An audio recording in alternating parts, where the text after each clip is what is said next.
Hello students, स्वागत है आप सभी का आपके अपने यूट्यूब चैनल स्टडी विद एहसान पर। और जैसा कि थंबनेल से आपको मालूम है कि आज के इस वीडियो में हम लोग देखेंगे intermediate Bihar board intermediate Hindi 100 अंक के कुछ इंपॉर्टेंट ऑब्जेक्टिव क्वेश्चंस, यानी कि और कुछ क्या 50 इंपॉर्टेंट ऑब्जेक्टिव क्वेश्चंस को आज हम लोग इस वीडियो में देखने जा रहे हैं।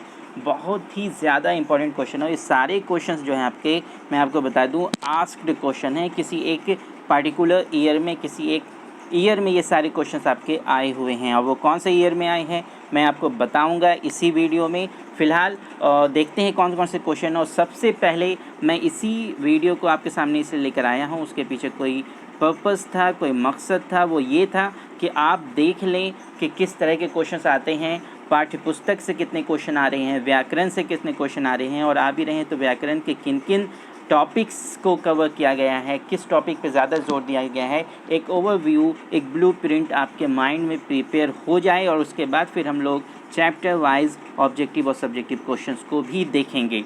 तो फिलहाल आज के इस वीडियो में 50 ऑब्जेक्टिव क्वेश्चन जो आपके बिहार बोर्ड हिंदी 100 अंक की हिंदी 100 अंक का हिंदी जिन लोगों ने भी लिया है उनके लिए बहुत ही ज़्यादा इंपॉर्टेंट सेशन होने जा रहा है।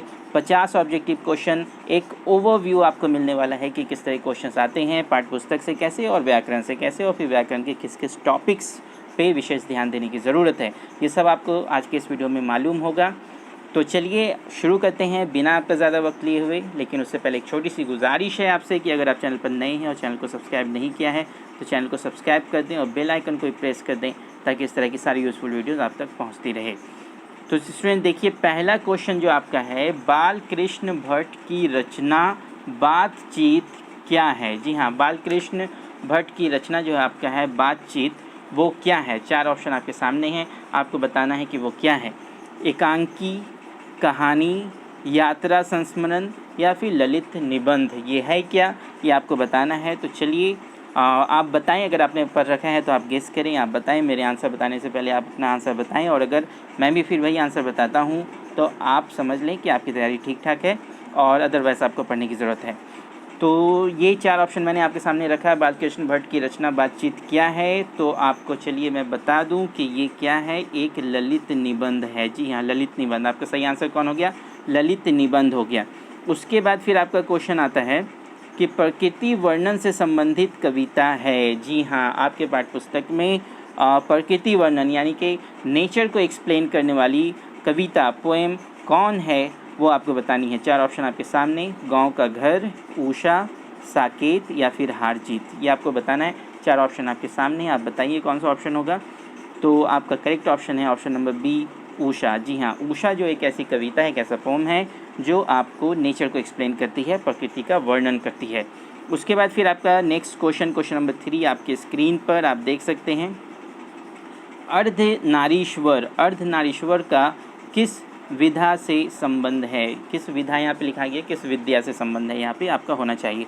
तो क्वेश्चन नंबर 3 आपके सामने है। बहुत ही इंपॉर्टेंट क्वेश्चन, ये सारे के सारे बहुत इंपॉर्टेंट क्वेश्चन है। किसी एक ख़ास, किसी एक विशेष ईयर में, साल में ये सारे क्वेश्चन आए हैं, एक ही साल में आए हैं, और मैं आपको वीडियो के एंड में बताऊँगा कि किस साल आए हैं आप वहाँ। तो ये सारे क्वेश्चन बस इसीलिए क्यों मैं आपके लिए लेकर आया हूँ, ताकि आपको एक आइडिया हो जाए कि किस तरह पढ़ना है। और फिर चैप्टर वाइज सब्जेक्टिव और ऑब्जेक्टिव क्वेश्चन, जैसा कि मैंने आपको बताया, आपको लगातार आपके अपने चैनल पर अपलोड किए जाते रहेंगे, आप वहाँ से उससे फ़ायदा उठा सकते हैं। तो क्वेश्चन नंबर 3 मैंने बताया, अर्धनारीश्वर का किस विद्या से संबंध है। 4 ऑप्शन आपके सामने, निबंध, कहानी, एकांकी, या फिर व्यंग। तो आप बताइए कि आपका कौन सा आंसर सही होगा। तो आपका सही आंसर है ऑप्शन ए, निबंध। जी हाँ, ऑप्शन ए आपका निबंध सही है। उसके बाद फिर आपका क्वेश्चन आता है, प्रगति और समाज। यहाँ पे एक टाइपिंग मिस्टेक है, प्रगीत लिखा गया है, आप इसे प्रगति पढ़ेंगे। प्रगति और समाज किनकी रचना है। जी हाँ, प्रगति और समाज किनकी रचना है। 4 ऑप्शन आपके सामने है, बालकृष्ण भट्ट, नामवर सिंह, दिनकर, या फिर चंद्रधर शर्मा गुलेरी। ये आपको बताना है कि ये किनकी रचना है, प्रगति और समाज किनकी रचना है।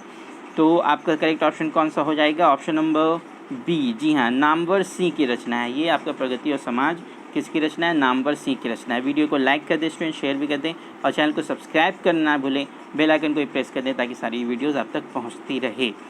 फिर आपका नेक्स्ट क्वेश्चन है आपका, त्रिच के रचनाकार कौन है। त्रिच एक बहुत ही इम्पॉर्टेंट, बहुत ही महत्वपूर्ण पार्ट है आपके पाठ्य पुस्तक में। अक्सर इससे क्वेश्चन बनते हैं।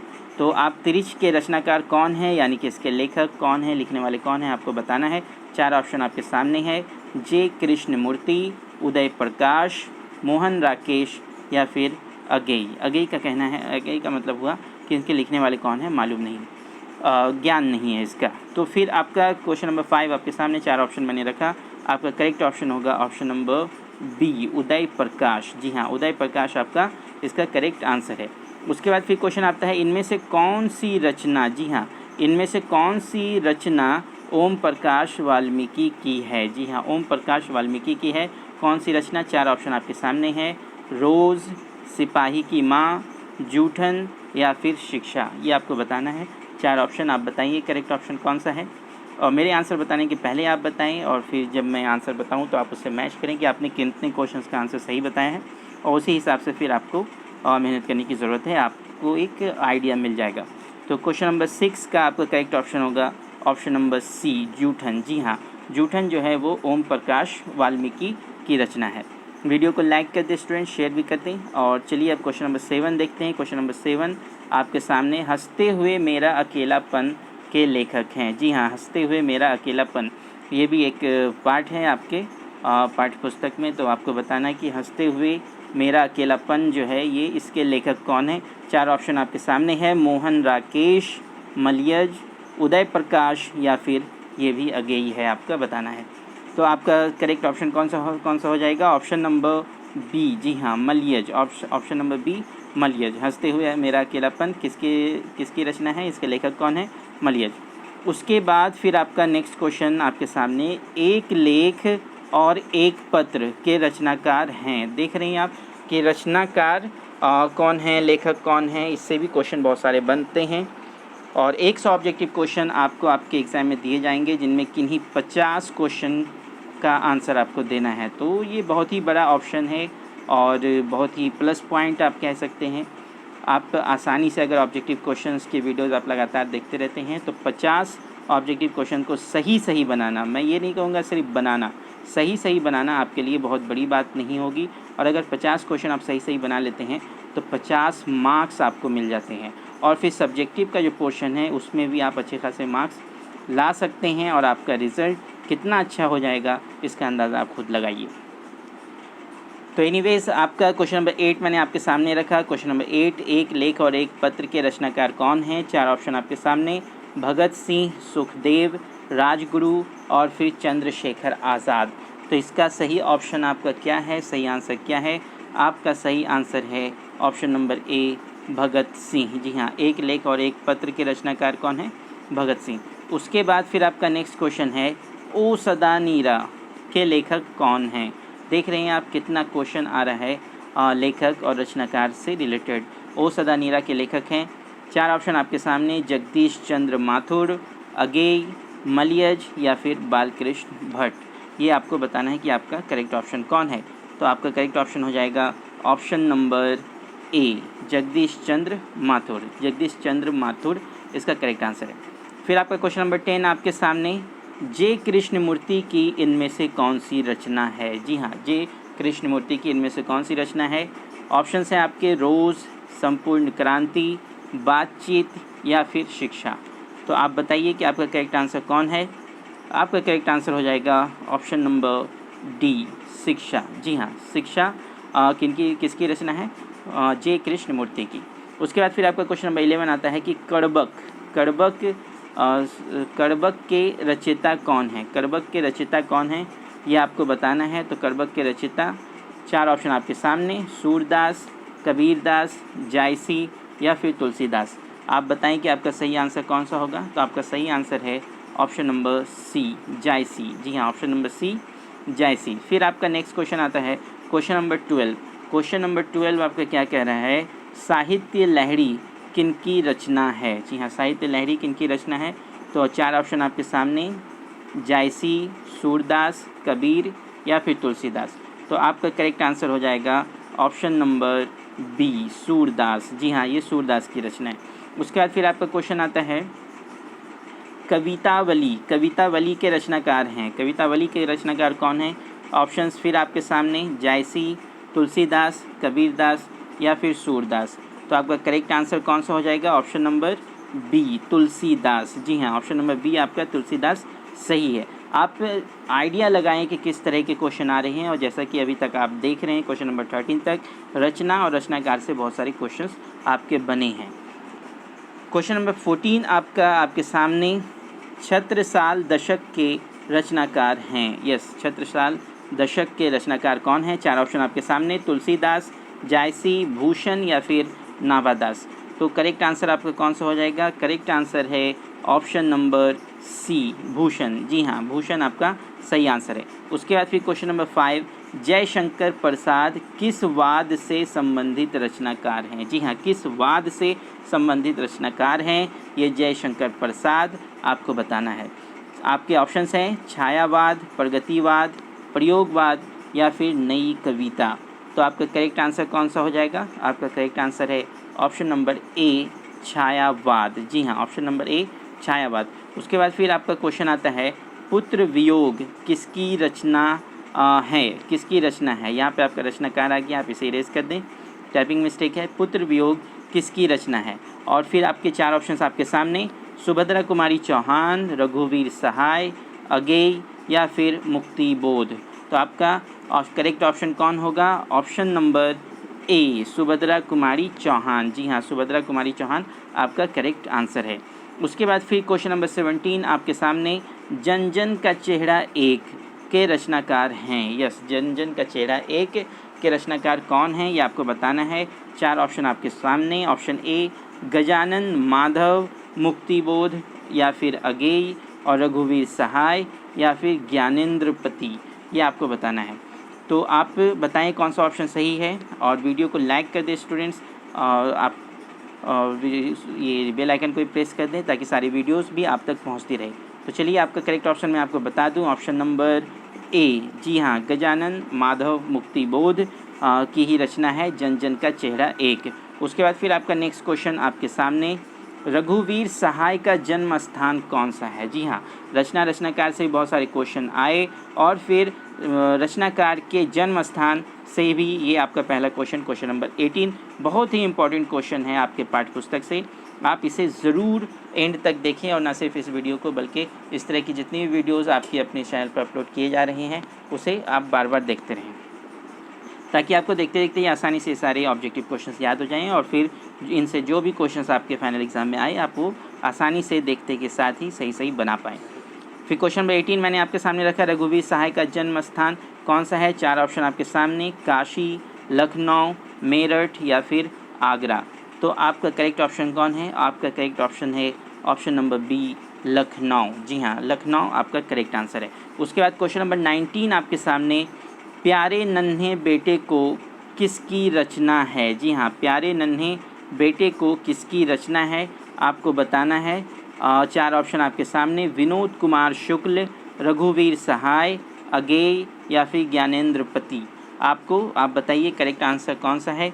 आपका करेक्ट आंसर है option number A, Vinod Kumar Shukla. Vinod Kumar Shukla आपका करेक्ट आंसर होगा। फिर क्वेश्चन नंबर 20 है आपका, हार जीत के रचनाकार हैं। यस, हार जीत के रचनाकार कौन हैं? 4 ऑप्शन आपके सामने, अशोक वाजपेयी, विनोद कुमार शुक्ल, रघुवीर सहाय या फिर अगेय, ये आपको बताना है। तो क्वेश्चन नंबर 20 का आपका करेक्ट आंसर हो जाएगा option number A, Ashok Vajpeyi. जी हाँ, अशोक वाजपेयी आपका करेक्ट आंसर है। उसके बाद फिर क्वेश्चन नंबर 21 आपके सामने, अमृत का पर्यायवाची है। जी हाँ, अब व्याकरण में हम लोग इन कर गए, व्याकरण से क्वेश्चन आना शुरू हो गया। अमृत का पर्यायवाची है। 4 ऑप्शन आपके सामने, सुधा, शस्य, वैश्वानर या फिर दर्प। आप बताइए आपका करेक्ट आंसर कौन है? करेक्ट आंसर है ऑप्शन नंबर ए, सुधा। जी हाँ, सुधा का मतलब क्या होता है? अमृत, और अमृत का मतलब भी आपका अमृत है। तो पर्यायवाची क्या हो गया अमृत का? सुधा। उसके बाद फिर क्वेश्चन नंबर 22 आपके सामने, अश्व का पर्यायवाची है। अश्व का पर्यायवाची क्या है? आपका 4 ऑप्शन आपके सामने, तमिस, कृशाणु, तुरंग या फिर हुताशन, ये आपको बताना है। तो आपका करेक्ट ऑप्शन कौन सा हो जाएगा? आपका करेक्ट ऑप्शन है ऑप्शन नंबर सी, तुरंग। जी हाँ, ऑप्शन नंबर सी आपका करेक्ट आंसर है। उसके बाद फिर आपका क्वेश्चन आता है कि वन में चढ़ने वाला। जी हाँ, अनेक शब्दों के बदले एक शब्द। उससे क्वेश्चन आ गया व्याकरण, मतलब शब्द भंडार से आपके क्वेश्चंस देखने को मिल रहे हैं, इसका अंदाज़ा आप लगाएं। और पहला वीडियो लेकर आने का यही मकसद है कि आप अंदाज़ा लगाएं कि किस तरह के क्वेश्चन आते हैं और किस तरह से पढ़ाई करने की ज़रूरत है। और फिर उसके बाद आपको chapter wise subjective and objective questions भी मिलते रहेंगे और व्याकरण का भी डिटेल्ड वीडियो आपको ज़रूर मिल जाएगा आपके अपने इस चैनल पर। इसलिए चैनल को सब्सक्राइब करना ना भूलें, बेल आइकन को भी प्रेस कर दें। क्वेश्चन नंबर 23 आपका वन में चढ़ने वाला, 4 ऑप्शन आपके सामने, जीव, जानवर, वंचर या फिर वनानी। तो आपका सही ऑप्शन हो जाएगा ऑप्शन नंबर सी, जी हाँ, वंचर, वन में चढ़ने वाला वंचर। उसके बाद फिर आपका नेक्स्ट क्वेश्चन है स्वीकार करने योग्य। जी हाँ, अनेक शब्दों के बदले एक शब्द आपसे पूछ रहा है। स्वीकार करने योग्य आपके ऑप्शंस हैं वरन, वरेण्य, स्वीकृत या फिर स्वीकार। आपका सही ऑप्शन कौन हो जाएगा? ऑप्शन नंबर बी, जी हाँ, ऑप्शन नंबर बी, वरेण्य। स्वीकार करने योग्य क्या हो गया? वरेण्य। फिर आपका नेक्स्ट क्वेश्चन, क्वेश्चन नंबर 25 आपके सामने, जिस पुरुष की स्त्री मर गई हो। जी हाँ, जिस पुरुष की स्त्री मर गई हो उसे क्या कहेंगे? आपके 4 ऑप्शन हैं, स्त्री विहीन, पत्नीहीन, विधुर या फिर नारी विहीन। उसे क्या कहेंगे आप बताइए। तो आपका करेक्ट आंसर कौन सा हो जाएगा? ऑप्शन नंबर क्वेश्चन नंबर 25 का आपका करेक्ट ऑप्शन हो जाएगा ऑप्शन नंबर सी, विधुर। जी, जिसकी पत्नी मर गई हो, जिसकी स्त्री मर गई हो, उस पुरुष को क्या कहेंगे? विधुर। उसके बाद फिर आपका क्वेश्चन नंबर 26 आपके सामने, रविंद्र का संधि विच्छेद है। जी हाँ, रविंद्र का संधि विच्छेद क्या है आपको बताना है।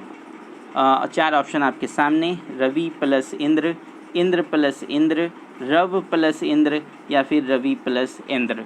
आपको बताना है कि सही आंसर आपका कौन है। तो आपका सही आंसर कौन सा हो जाएगा? Option number A, Ravi plus Indra. जी हाँ, बहुत ही इंपॉर्टेंट सेशन स्टूडेंट, बहुत ही ऑन ट्रैक स्ट्राइकिंग क्वेश्चन। और मैंने तो आपको पहले बता दिया कि ये सारे क्वेश्चन किसी एक विशेष साल में पूछे गए हैं। वो कौन सा साल है मैं आपको वीडियो के एंड में बता दूंगा। और बस ये लाने का मकसद है कि आप समझ लें कि कैसा क्वेश्चन आ रहा है। उसके बाद फिर क्वेश्चन नंबर 27 आपके सामने, मनवंतर का संधि विच्छेद है। जी हाँ, मनवंतर का संधि विच्छेद क्या है आपको बताना है। 4 ऑप्शन, मनु प्लस अंतर, मनु प्लस वंतर, मनव प्लस तर, मन प्लस अंतर। तो आप बताइए कि इसका सही संधि विच्छेद क्या है। आपका सही आंसर हो जाएगा ऑप्शन नंबर ए, यस, मनु प्लस अंतर। उसके बाद फिर आपका सड दर्शन का संधि विच्छेद है। यस, सड दर्शन का संधि विच्छेद क्या है? 4 ऑप्शन आपके सामने, षट प्लस दर्शन, षट प्लस दर्शन। यहाँ पे हलंत का इस्तेमाल किया है, मैं इसे लाइन को हटा दूँ ताकि आप इसका फ़र्क देख पाएँ। षट प्लस दर्शन, फिर ये षट हलंत के साथ दर्शन, षड प्लस दर्शन, और ये हलंत के साथ षड प्लस दर्शन। तो आप बताइए कि आपका करेक्ट आंसर कौन सा होगा। तो करेक्ट आंसर आपका है ऑप्शन नंबर बी, जी हाँ, षट प्लस दर्शन। उसके बाद फिर आपका क्वेश्चन नंबर 29 आपके सामने, जगदम्बा का संधि विच्छेद क्या है? संधि विच्छेद है जगदम्बा का संधि विच्छेद। आप देखिए, जग प्लस अम्बा, जगत प्लस अम्बा, जगत प्लस अम्बा। इसका डिफरेंस क्या है, इसमें फ़र्क क्या है? यहाँ पर ऑप्शन नंबर बी में आपका हलंत का इस्तेमाल हुआ है, ऑप्शन नंबर सी में हलंत नहीं है, हलंत को भी देखना है। फिर जगत प्लस अम्ब। तो आप बताइए कि आपका करेक्ट आंसर कौन है। आपका करेक्ट आंसर होगा ऑप्शन नंबर बी, जी हाँ, जगत प्लस अम्बा। बहुत ही इंपॉर्टेंट वीडियो स्टूडेंट्स, वीडियो को लाइक कर दें, शेयर भी कर दें, और अगर अभी तक चैनल को सब्सक्राइब नहीं किया है तो चैनल को सब्सक्राइब भी कर दें। फिर उसके बाद क्वेश्चन नंबर 30 आपका आता है, नयन का संधि विच्छेद है। जी हाँ, नयन का संधि विच्छेद आपका क्या है आपको बताना है। ने प्लस अन, ने प्लस यन, नौ प्लस यन या नए प्लस नौ। ये आपको बताना है कि नयन का संधि विच्छेद क्या होगा। तो नयन का संधि विच्छेद आप बताइए। तो आपका करेक्ट ऑप्शन हो जाएगा ऑप्शन नंबर ए, ने प्लस अन। जी हाँ, ने प्लस अन। फिर आपका क्वेश्चन नंबर 31 आपके सामने, भरपेट में कौन सा उपसर्ग है। जी हाँ, उपसर्ग और प्रत्यय से भी आपके क्वेश्चन आ रहे हैं कि भरपेट में कौन सा उपसर्ग है। आपका ऑप्शंस हैं भा, भा, भर या फिर औ। तो आप बताइए कि आपका करेक्ट आंसर कौन होगा। आपका करेक्ट आंसर है ऑप्शन नंबर सी, जी हाँ, ऑप्शन नंबर सी, भर आपका करेक्ट ऑप्शन है। उसके बाद फिर आपका क्वेश्चन आता है क्वेश्चन नंबर 32 जो आपके सामने है, आपके स्क्रीन पर आप देख सकते हैं कि क्वेश्चन नंबर 32 क्या है। पूरा तन में कौन सा उपसर्ग है। जी हाँ, पूरा तन में कौन सा उपसर्ग है। ऑप्शंस हैं आपके पू या पुर, ऊ या पुरा। ये आपको बताना है कि कौन सा ऑप्शन आपका सही है। तो आपका करेक्ट ऑप्शन हो जाएगा ऑप्शन नंबर डी। जी हाँ, पूरा आपका correct option option number D है। फिर आपका क्वेश्चन आता है चचेरा में कौन सा प्रत्यय है। चचेरा में कौन सा प्रत्यय है। 4 ऑप्शंस आपके सामने, रा, आ, एरा या आ। ये आपको बताना है करेक्ट ऑप्शन आपका कौन सा होगा। तो चलिए आपको मैं बता दूं, आपका करेक्ट ऑप्शन है ऑप्शन नंबर सी। जी, era, option number C, era.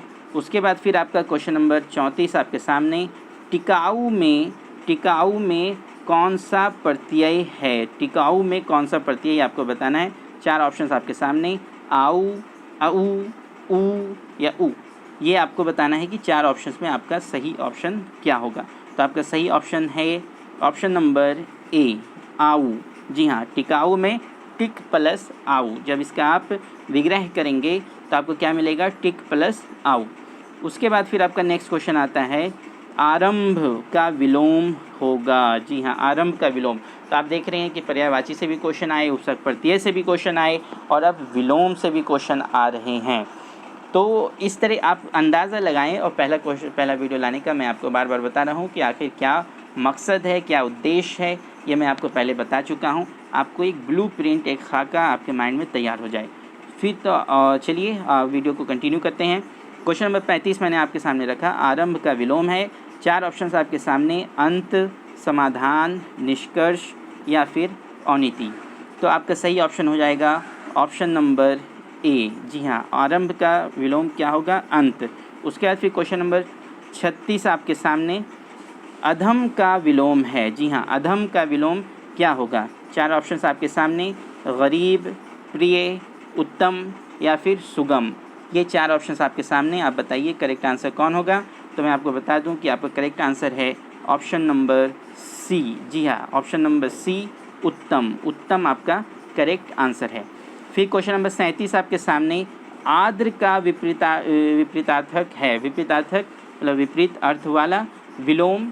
तो आपका करेक्ट 4 ऑप्शन आपके सामने, मैं पहले बता दूं, शुष्क, नीला, कड़ा या फिर गाढ़ा। तो आप बताइए कि आपका सही आंसर कौन सा है। 4 ऑप्शंस आपके सामने, आपका सही आंसर होगा ऑप्शन नंबर ए, शुष्क। आद्र का विपरीत, आद्र का विलोम, आद्र का विपरीतार्थक शब्द क्या होगा, शुष्क होगा। उसके बाद आपका क्वेश्चन आता है क्वेश्चन नंबर 38, जानने की इच्छा रखने वाले को क्या कहते हैं। जी हाँ, जानने की इच्छा रखने वाला, अनेक शब्दों के बदले एक शब्द। 4 ऑप्शंस आपके सामने, जिज्ञासा, जिज्ञासु, जिजीविषा या फिर जानकार।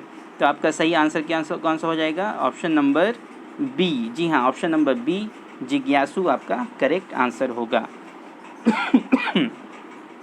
फिर उसके बाद फिर आपका क्वेश्चन नंबर 39 है, जो मापने में समर्थ हो। यस, जो मापने में समर्थ हो उसे क्या कहेंगे। 4 ऑप्शन आपके सामने, प्रतिमान, मानदेय, मापदंड या फिर मानक। आप बताइए आपका सही आंसर कौन सा होगा। आपका सही आंसर है ऑप्शन नंबर सी। जी हाँ, मापदंड, जो मापने में समर्थ हो। उसके बाद फिर आपका मुहावरे से कुछ क्वेश्चन देखने को मिल रहे हैं। अंटी मारना मुहावरे का अर्थ है। अंटी मारना मुहावरे का अर्थ क्या है, ये आपको बताना है। आपके ऑप्शंस हैं शिकायत करना, चाल चलना, घृणा करना या फिर प्रेम करना। तो आप बताइए कि आपका कौन सा आंसर सही होगा। तो आपका सही आंसर है ऑप्शन नंबर बी, चाल चलना। जी हाँ, अंटी मारना का क्या हो गया करेक्ट आंसर आपका, चाल चलना। तो बहुत ही इंपॉर्टेंट सेशन स्टूडेंट, वीडियो को लाइक ज़रूर से कर दें, शेयर भी कर दें और चैनल को सब्सक्राइब करना ना भूलें। फिर आपका क्वेश्चन नंबर 41 आपके सामने, क्वेश्चन नंबर 41 है, ईंट से ईंट बजाना मुहावरे का अर्थ है। ईंट से ईंट बजाना मुहावरे का अर्थ क्या है। 4 ऑप्शन आपके सामने है, अनहोनी होना, विनाश करना, विकास करना या फिर लड़ाई करना। तो आप बताइए कि क्या और कौन सा ऑप्शन आपका सही होगा। आपका सही ऑप्शन है ऑप्शन नंबर बी, विनाश करना। जी हाँ, ईंट से ईंट बजाना मीन्स विनाश करना। फिर आपका क्वेश्चन आता है गाल बजाना मुहावरे का अर्थ है। जी हाँ, गाल बजाना मुहावरे का अर्थ क्या है? ऑप्शंस हैं डींग हाँकना, उदास होना, चाल चलना या शर्म करना। तो आप बताइए करेक्ट आंसर कौन सा है आपका? ऑप्शन नंबर ए आपका करेक्ट आंसर है। जी हाँ, गाल बजाना, डींग हाँकना। और मेरे आंसर बताने से पहले आप खुद आंसर बताएं ताकि आपको अंदाज़ा लगे कि आपकी तैयारी कैसी है और कितना पढ़ने की ज़रूरत है। तो चलिए फिर